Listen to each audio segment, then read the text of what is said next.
I'm studying grade 1 in Pratibha Educate.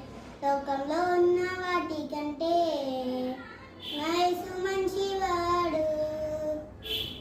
లోకంలో ఉన్న